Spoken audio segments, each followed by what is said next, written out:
Welcome to the Auto Hour, live from Beck Beck Buick GMC, where family values meet Texas roads. Let's take a closer look. Here's your host, Ron Limbock. Good morning, Limbock, your host of today's show at Beck Beck Motor Hour from Seguin, Texas. Beck Beck is a great GMC Buick dealer. This is our fourth show with them. We've learned a lot.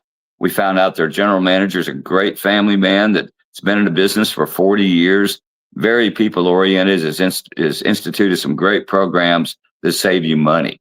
We found out that their service manager has been there for 30 years and has all kinds of certified techs that can work on anything you drive with the exception of an 18-wheeler. So anybody that's driving anything, you can go there. And last week, we found out it's really easy and trustworthy to buy a car there from Billy. And this week, we're going to talk about what happens after you've picked your car you want to buy. You close the deal. You've got the payments the way you wanted to. You said hi to the sales manager, and all of a sudden you're being sent into a new office to meet a finance manager. Very important part of the process. And I'd like to bring in the finance manager from Beck Beck GMC Buick to tell us all about how it works. Let's meet Brian. Hi, how's everybody doing? How are you, Brian? Welcome to the team. Hey, thank you. Thank you. We're real excited to have you here. How'd you get started in the car business? You know, when I had got out of the military, I had went in to buy a car, and I had a really terrible experience at a different dealer, and I didn't know what I wanted to do when I got out of the military. And I said, I think my skill set, I can do this better. Okay. So whenever I got back home, I went in and applied, and I kind of took to it like a duck to water. It seemed to work really well. Did you start out in finance and insurance or sales, or what part of the dealership did you start in? No, I started in sales. I sold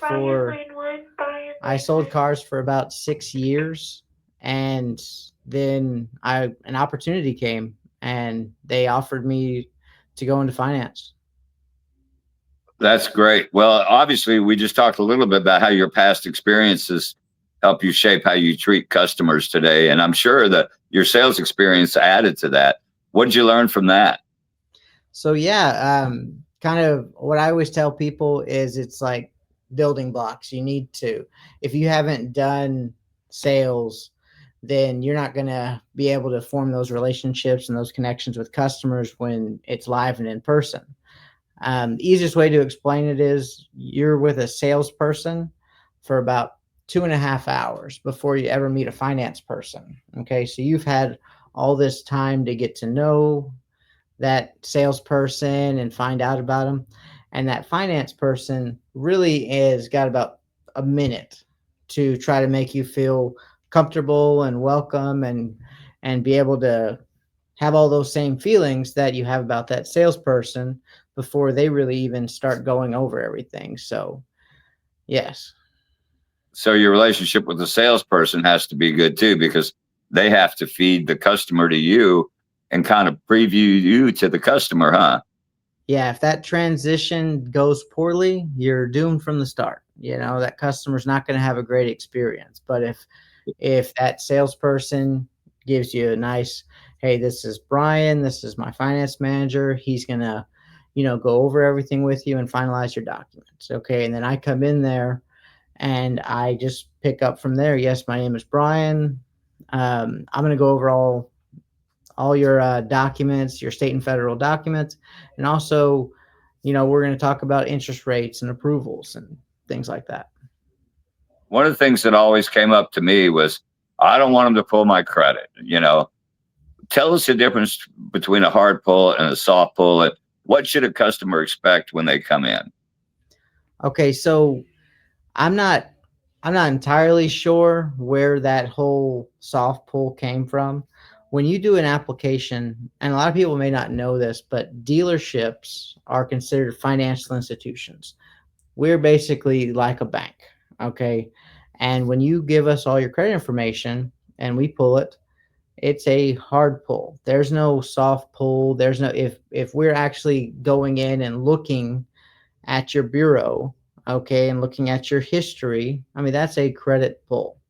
Now, what might be considered a soft pull might be like Credit Karma, where they can kind of give you a score. But in terms of being able to look at your payment history and your past, um, you know, loans and things like that, your debt to income ratio, all those things that are on your bureau, that's an actual credit pull.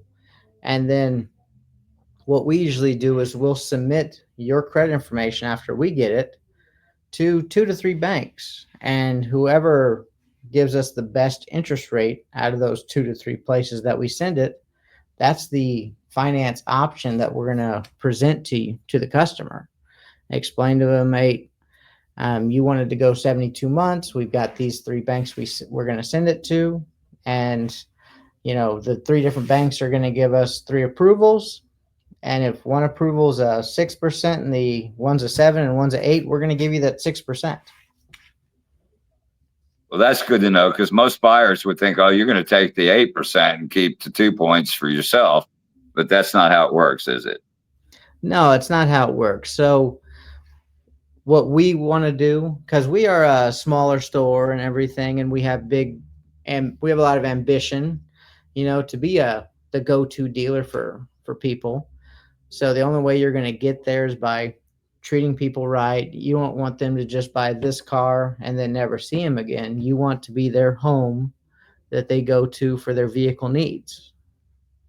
So if you've done them wrong or haven't given them the I guess most honest and trustworthy, experience with purchasing a vehicle, then next time around they're not going to, come back. So that's why it's imperative that we do it right the first time. So buyers, I guess a key word you could express about Brian here is transparency. He wants you to know exactly what you're getting into and be comfortable and set up for success with that loan and enjoy the car and not worry about the payment. That's really good. What types of identity verification and documentation do people need, especially if they're a first-time buyer? So really, it's a lot of the stuff that you'd expect, but we'll definitely need, at the minimum, your driver's license and your insurance. Now, a lot of times, if this is be your first auto loan, the bank's also going to want what's called proof of residence. Proof of residence would be a some type of structured bill that's dated within the last 30 days that has your name and your address on it. This could be a phone bill, a electricity bill, it could be a water bill, okay, credit card bill. It just needs to be in your name, and it needs to be dated it needs to list the address that you provided on your application. Those, and then possibly as well, we might need your pay stubs, your last 3 pay stubs, or even your most recent. That way we can tell the bank, hey, this is where they live, and this is the document to prove that. Hey, this is how much they make, and here's the document to prove that. So that way the bank will feel more comfortable and give you that approval. Well, that's great. Let's add to that and say that I'm a 19-year-old getting my first car and my dad's co-signing. They need all the same information from the dad, right? In some cases, no. They Really? might only request it for that first-time buyer and the dad, because of his already established credit. They've already have that verifiable information that they may not need that information for the dad. They would just need it for that other person. But the dad will help them to be able to get a better interest rate. As a first-time buyer, if you're on your own, the bank looks at it as a high-risk loan, so they're going to give you a high rate. But the dad being on there with you, it's going to be a lot lower risk. Well, that's great. That sure helps everybody, doesn't it? Again, Yeah. folks, the importance of transparency. We want you to get over the anxiety that you have. I know when I was working at a dealership, the customers were nervous when they talked to sales, but they were real nervous before you sent them into the F&I guy, because nobody knows what's going to go on in there. Now you do. It's real easy. It's nothing to fear. It's actually very beneficial to you. You're going to learn everything you need to know about the right way to buy that car and insure the car and maintain that loan for the life of the car. Speaking of that, what other types of products should they expect to talk to you about when they come in there? It's not just financing, isn't it? I mean, we're going to definitely go over your finance options. And we always make sure to emphasize that these things are available. None of them are required. It's definitely kind of best practice. And a lot of times people will find that it's much easier ownership experience with having some type of coverage on there than without. But there's really 4 things that we offer. So you have a vehicle service contract. Vehicle service contract is going to be what people refer to as an extended warranty. So if your vehicle has a breakdown, think of that warranty is going to pay for the repairs. Okay. I read an article yesterday by Auto World that it's much cheaper in the long run to buy an extended warranty at the time of purchase than it is to pick it up down the road. So that's something to consider. So just kind of going off of that, think of it as you're buying a brand new vehicle, and these warranties are rated at the time of purchase. So a brand new vehicle has a 0 risk. Okay. The way they look at it is there's nothing wrong with it. There's no pre-existing conditions. So the least expensive that warranty will ever be is on a brand new car. If you take that same car 3 years later, there's a lot higher chance of something to be wrong with it. So the warranty is going to cost more. Coverage at that point may be the same, but you look at it as at the time of purchase, you can get a 6 or 7 year warranty, and you can go up to 100,000 miles, and it covers everything that's non-wear and tear. Whereas later on, you're going to get that same coverage. It'll be a shorter term because that's all they were going to allow, and you're going to pay probably $1,500 to $2,000 more. And maybe wind up getting to a place, if you're on a trip somewhere and your car breaks down, where they say they're going to take it, but then they spend 2 hours on the phone with some cheapo warranty company that you didn't buy from a dealer, and they find some way not to pay the claim, and you're stuck with a broke down car in a foreign city. Been there. Having the manufacturer's warranty. So like GM, for example, they have GM dealers that are all over the country. So there's no all over the world. Places. Exactly. There's no shortage of places that you'll be able to bring that vehicle to, and that warranty will be able, and you don't even need the paperwork with GM. It goes into GM system. So if you buy it in Texas and you happen to be in Indiana getting some work done, and you go in to that dealer, that GM dealer, they scan the VIN number on your vehicle, and it'll pull, okay, he has the platinum warranty. It's covered. Wow.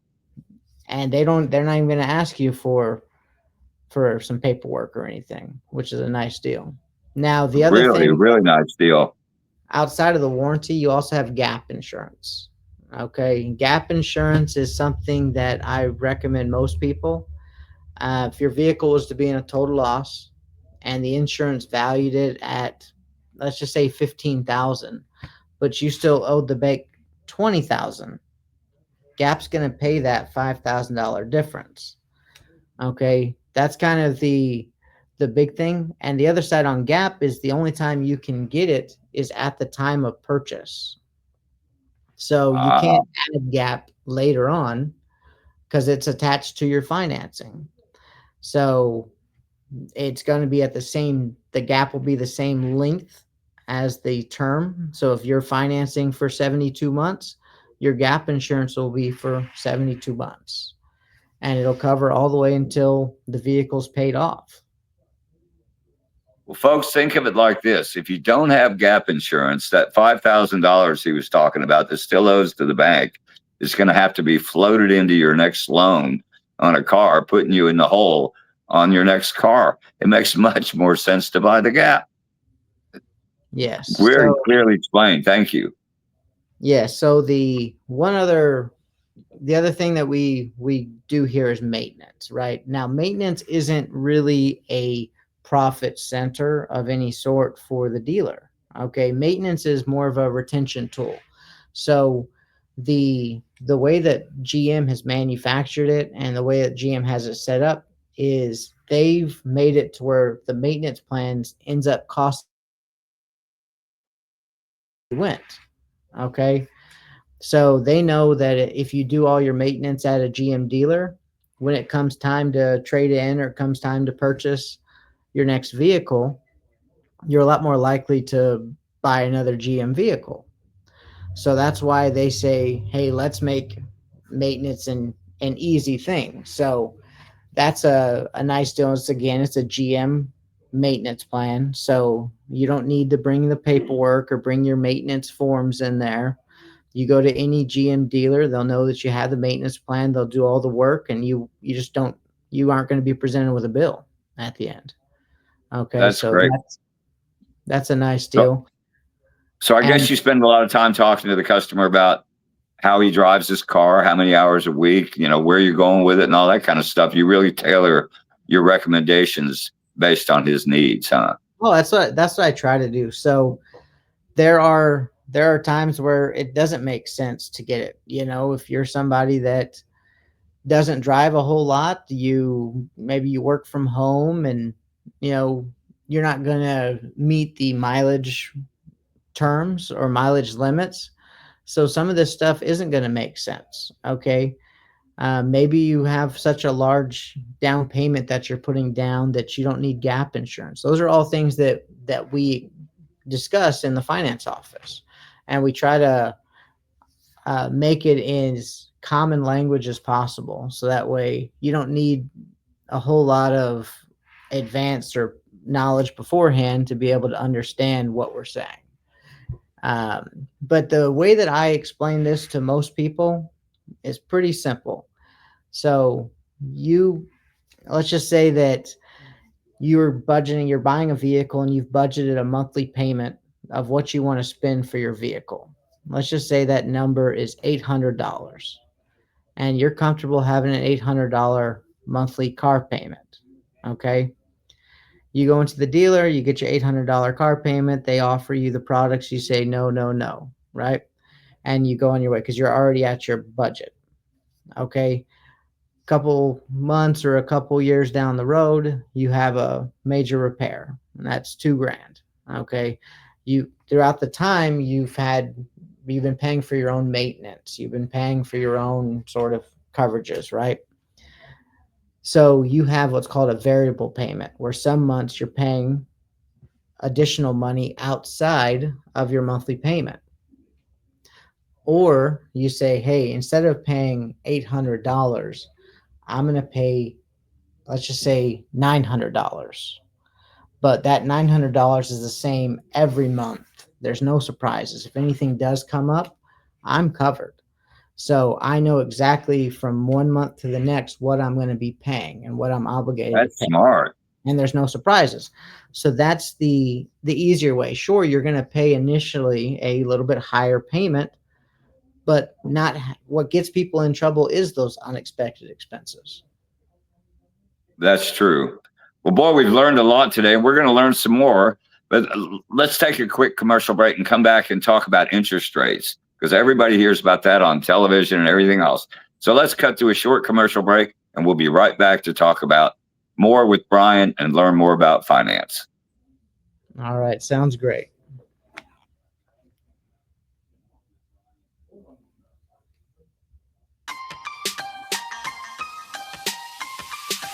What we've been doing is an approach that will be more timeless.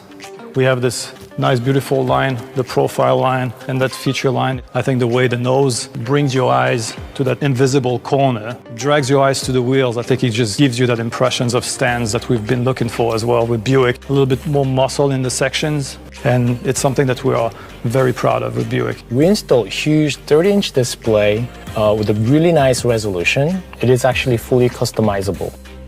So this interior has a lot of detailing that you might see in the fashion industry. When you first get in, you might not notice the flat bottom steering wheel. So the perforations on the seat have this movement that go across the surface. The interior is really just wraps you in, gives you a sense of tranquility. One of my favorite features of a Buick, quiet tuning.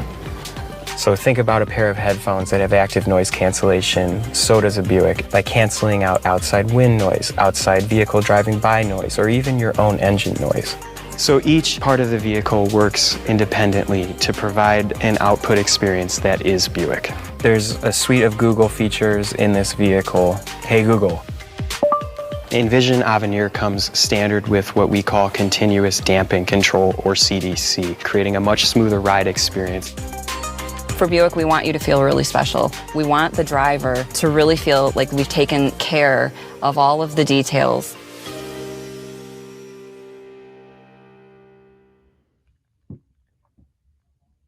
All right, welcome back. You can see the full line of beautiful Buick cars every day at Beck Beck GMC Buick.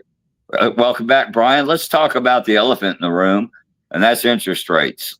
Everybody, that's the first thing to think about. With interest rates too high, blah, blah, blah, blah, blah. What's going on with interest rates? So we are seeing it a little lower than it was, a few months ago. Okay, it's definitely not as low as it was a few years ago, but that's not in our control. So what we're seeing right now, if you're at 800 credit score, or even a 740 or up, you can get, for a 66-month term, you can get a upper 5s to low 6% interest rate. Okay. If you were to, let's just say, go to the 72-month, it could be upper 6s to low 7s. And then 84 is going to be probably somewhere in the 7s. If not, still pretty reasonable. Yeah, it's still pretty reasonable. So considering I know a motorcycle brand that's charging 15% for their financing, it's excellent on a car. So let's talk about, we've learned today, your dealership's totally honest. You're willing to talk completely transparent about any subject, but we know people are going to shop at other dealerships. Let's teach them a little bit about the deceptive practices to watch out for at other dealerships. What might they experience? So mainly what you're not gonna get at most places is you're not ever gonna get what your actual base payment is. Okay. So just like what we do before we've pulled a customer's credit, we're gonna work it at a average interest rate. Okay. So our store average is probably a 10.99. So those are the numbers that you're going to see. Okay. But once you've provided your actual credit information, then what should happen at other stores is they should come out and say, hey, based off of your score and based off of your interest rate, this is going to be what your monthly payment will be. Okay. So that's the big thing. What a lot of stores do is they'll have you have in your mindset that, hey, that payment, which is at 10.99, that's your actual monthly payment. Then we get your credit and you qualify for a much lower one. You go in the finance office and you think that your payment is $50 or $60 more than it actually is. And it's important to find out, hey, now that you know my interest rate, you want to see that payment's lower, so you know the right starting place. So that's kind of one thing that we try to emphasize here is after we have obtained somebody's actual interest rate and their credit and everything, we let them know, hey, your credit is better than what our average is, so here's your monthly payment. And on the same note, if your credit's the other way, where it ends up being a little higher than our average, we make sure to explain that as well. And we try to be just transparent. Like Can they offset a poor credit score with a higher down payment? yes. So if on average, when we're kind of using generals, like just kind of rules of thumb, we say for every $20 that you put down, it's about, or sorry, for every $1,000 you put down, it's about $20 in monthly payment. Okay, that your monthly payment is going to drop. Now, that's not 100% of the time, but that math ends up working out. So if you Pretty want, close. yeah, $20 for every 1,000 that you put down. And I kind of computed in my head on credit. It's about $200 for every $10,000 you finance. Is that about right? If I was ballparking going into into the dealership saying, okay, I really like this car, but can I afford that? Yeah. So if you're looking at a $50,000 car, you should expect a payment more or less around $1,000. Okay.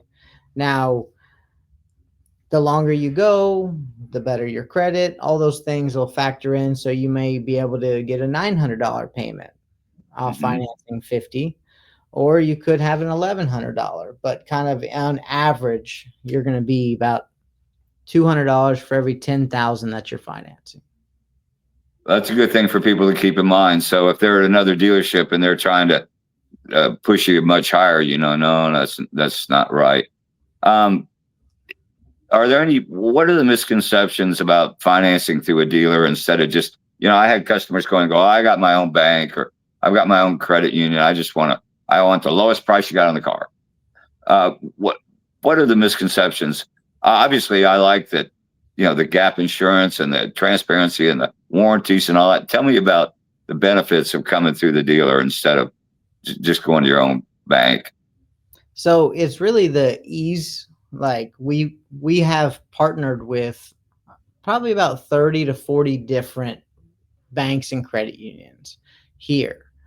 So if you're going to go through your own bank, what you'd have to do is you'd have to come into the dealer, and then you're going to get your price. Then you'd have to get that purchase order from the dealer, and then you'd have to take that purchase order to the bank, and then the bank will at that point process everything. And then they'll send the dealer, or they'll give you the draft. You'll bring the draft into the dealer, and then the dealer will sign you up, and then you're going to have to go back to the bank to finalize your documents with the bank, right? So it's a lot of back and forth. And in most cases, when you leave a dealership, we've done everything. We've done all your financing. We've signed all your documents that are necessary for titling and all that. We get, so it's a one-stop shop with here.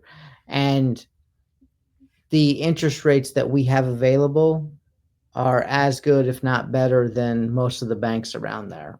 Yeah, they're all coming from the banks that these people are going to spend all this time going to. So it certainly makes sense. Time is so important and so valuable these days. It makes sense just to come to a professional like you and say, hey, Brian, I'm buying a car. Tell me how to do it right.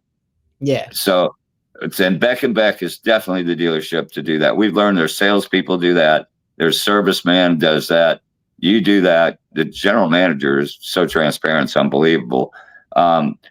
So we really know that Beck and Beck is a dealership you can trust. You guys do something that I think is really cool. And I think buyers are going to love this, because I know so many dealers that do exactly the opposite and buyers hate it. And that's the no hidden add-on policy.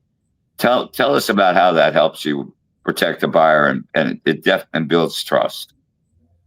So yeah, when you come in to buy a vehicle here and we have the advertised price on our website, or you ask what the price is, and we tell you the price, and then you see the papers and it's not that price plus this hidden fee that you didn't know about or didn't, then plus taxes and everything like that. Ours is going to be our online price plus the taxes and fees. Okay. No hidden fees, no games. Like it's the easiest experience because it also lowers a lot of that tension. When most people come into a dealership, they have these walls up. They've had bad experiences other places, and they come into a store. And when we've done all these things to kind of gain that trust, and then we also honor what our numbers say, right? At that point, we're different. We've already shown that we're different from a lot of these other dealers that try that stuff. Absolutely. And you've saved them a ton of money because Yeah. let's face it, you put an add-on on like a brake light, for instance, that you put on the car, probably costs $700, but you finance that puppy for 6 years and you've just paid $2,000, $3,000 for that add-on part you really didn't care if you got in the first place. So I think it's one of the neatest things your dealership does and a great reason to buy a car at Beck and Beck. Any final thoughts or advice for buyers before we close for the week? Yeah, I mean, just real quickly, so after this kind of goes a little further back, but after you've come in, you've said you agreed to the numbers, everything, and we start our process. What we do here is we go out and they're going to meet me, the person that's going to be helping them. I'm going to come out, I'm going to shake their hand, I'm going to thank them. I'm going to let them know what's going to be happening from there. I'm going to tell them, hey, I've just got your folder. My name's Brian. I'm the finance manager. And then I let them know I'm going to send your information to a few lenders. And then, we're not going to send it to 100 places or send it all over. I'm going to send it to 2 to 3 places. And they know exactly what's going on. So where a lot of people get upset is when they're sitting after they've have agreed to the numbers and they sit there for 30 minutes to an hour, not knowing what's going on. So that's one thing we try to do different here is we keep the customer in the loop. They know exactly what's going on and, really cuts down on that anxiety. It really does.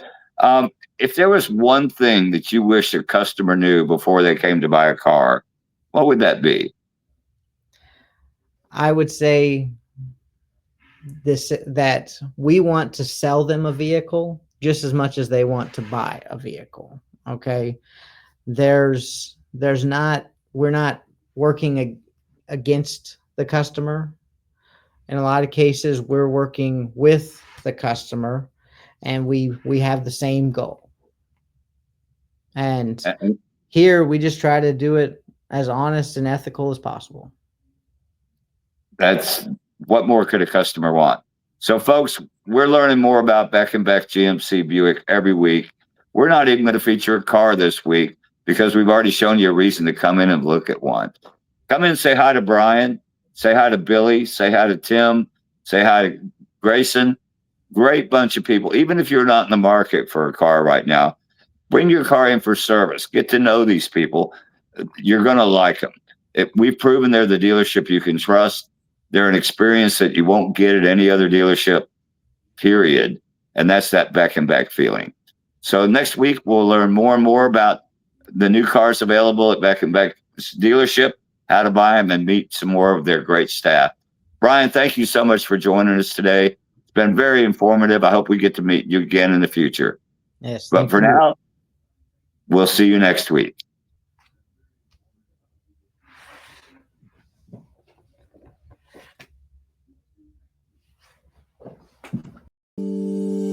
At The Hat Media, we specialize in turnkey marketing and live events that make your brand impossible to ignore. From dealership shows like the Motor Hour to full-scale festivals, we handle every detail: production, promotion, and on-the-ground execution.